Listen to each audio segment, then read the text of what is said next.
बिस्मिल्लाहिर्रहमानिर्रहीम अस्सलाम वालेकुम। उम्मीद है आप सब खैरियत से होंगे। लालास किचन आज आपके लिए लेके आया है गाजर हलवे की रेसिपी।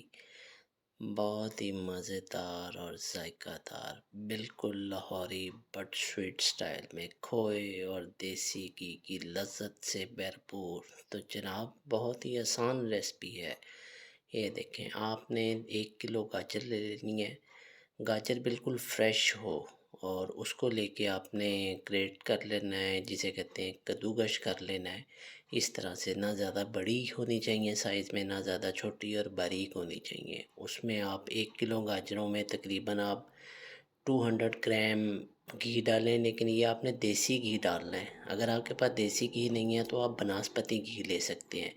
इसको ऑयल में नहीं बनाना आपने, इसको घी में बनाना है, क्योंकि इसको घी में बनाने से ही असल इसका जायका आता है। तो इसको तकरीबन मीडियम आंच पे रख के इस तरह से पकने के लिए छोड़ दें। थोड़ा सा इसको हिला लें ताकि गाजरों के अंदर घी अच्छी तरह से मिक्स हो जाए और गाजरें पक के अपना पानी छोड़ने लग जाएं। आपने इसमें पानी नहीं डालना, क्योंकि गाजरें अपने पानी में ख़ुद पकेंगी। पानी डालेंगे तो ना वो टेस्ट आएगा, ना वो जायका आएगा। ये देखें, हल्के हल्के से बिल्कुल भुनाई करते रहें। आग ज़्यादा तेज़ नहीं होनी चाहिए ताकि गाजरें नीचे ना लगें। अगर तेज़ आग होगी तो गाजरें नीचे लगना शुरू हो जाएंगी और सही तरह से पकेंगी नहीं। तो आपने मीडियम फ्लेम पे रखना है। ये देखें, अब गाजरें नरम होनी शुरू हो गई हैं। थोड़ी देर के लिए पकने दें, तकरीबन 20 से 25 मिनट पकाने के बाद जब आपको लगे कि गाजरें नरम हो गई हैं, तो आपने 1 किलो गाजरों में 1 किलो दूध डालना है। उसके बाद आधा 1 पहिया चीनी।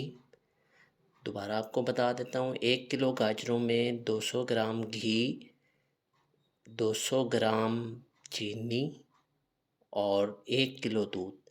ये देखें, अब गाजरें जितना दूध में पकेंगी, अपने पानी में पकेंगी, उतना अच्छा स्वाद इनका आएगा। तो आपने जल्दी नहीं करनी। ये तकरीबन 2 से 3 घंटे लगते हैं इनको पकने में। तो आपने इनको मीडियम आंच पे अपने ही दूध और पानी में इनको पकने देना है ताकि गाजरें अच्छी तरह से जज़्ब कर लें। और उसके बाद इनको ढक के रख दें। बीच में चेक करते रहें 15 से 20 मिनट के बाद कि गाजरें बिल्कुल पानी खुश्क तो नहीं हो गया उनका, और दूध। ये देखें, साथ साथ थोड़ी देर हिलाते रहें। लालास किचन की एक रिवायत है कि लाला किचन आपके लिए इंतहाई मज़ेदार और जायकादार किस्म की रेसिपीज़ लेके आता है। हमारा फेसबुक पेज भी है, इंस्टाग्राम पेज भी है और यूट्यूब पेज भी है। तो आप देखें हमारी रेसिपीज़, उनको ट्राई करें और अपना फीडबैक देना ना भूलिएगा। ये देखें, अब दूध खुश्क हो गया है और उसकी दूध की सफ़ेदी आनी शुरू हो गई है इसके ऊपर। तो अगर आपको यहाँ पे लगे कि घी कम है तो थोड़ा सा आप घी और भी डाल सकते हैं। इसके अलावा ये देखें, हम थोड़ा सा घी और डाल रहे हैं क्योंकि घी कम लग रहा था। तो कई लोग होते हैं जो घी ज़्यादा खाते हैं, कुछ कम खाते हैं। उसके बाद अब आपने, जब आपको लगे कि गाजरें नरम हो गई हैं, तो आपने इस तरह से गाजरों को मैश कर लेना है।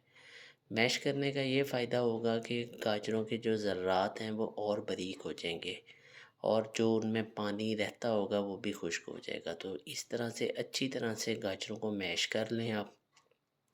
मैश आपने ये हैंड ब्लेंडर से करना है। और ये देखें, ये है खोया। खोया आप अपना हस्बे ज़रूरत डाल सकते हैं। अगर आप लोग ज़्यादा खोया पसंद करते हैं तो ज़्यादा खोया डाल लें। और इसमें तकरीबन आप कह लें 100 ग्राम मलाई भी डाली है। 100 ग्राम खोया और 100 ग्राम ही मलाई डाली है। ये देखें, ये क्या खूबसूरत और जायकादार किस्म की लुक आ रही है। ये देखें, इस तरह से आप इसको जितना हिलाएंगे, जितना मैश करेंगे, जितना आप इसके ऊपर एफ़र्ट लगाएंगे, उतना ही अच्छा जायका बनेगा। अब ये जो टाइम है यहाँ पे बहुत क्रिटिकल टाइम है। यहाँ पे नाजुक मरहला, जिस तरह कहते हैं ना, पाकिस्तान बहुत नाजुक मोड़ से गुज़र रहा है। तो ये हमारा हलवा भी इस टाइम इंतहाई नाजुक मोड़ से गुज़र रहा है, क्योंकि इसके अंदर इस टाइम दूध का कंटेंट खुश्क होने वाला है। और अगर आपने इसके ऊपर अंदर इस तरह से डोई ना चलाई तो ये नीचे लग सकता है। तो आप इसको इस तरह से अच्छी तरह से पकाते रहें उस टाइम तक जब तक आपको लगे कि घी सेपरेट हो गया। ये देखें, अब घी सेपरेट हो गया है और एंड में आपने ये करना है 8-10 कूट इलायचियाँ लेके उनके उनके अंदर से जो बीज हैं वो निकाल के कूट लेना है और उसको उसके ऊपर डाल देना है। ये आपको एक इंतहाई मज़ेदार और लज़ीज़ किस्म का एरोमा देगा। तो जनाब, ये आपका हलवा तैयार है। इसके ऊपर आप खोए की टॉपिंग कर सकते हैं, बादाम की टॉपिंग कर सकते हैं। तो अपना फ़ीडबैक देना ना भूलिएगा। बहुत शुक्रिया। अस्सलाम वालेकुम।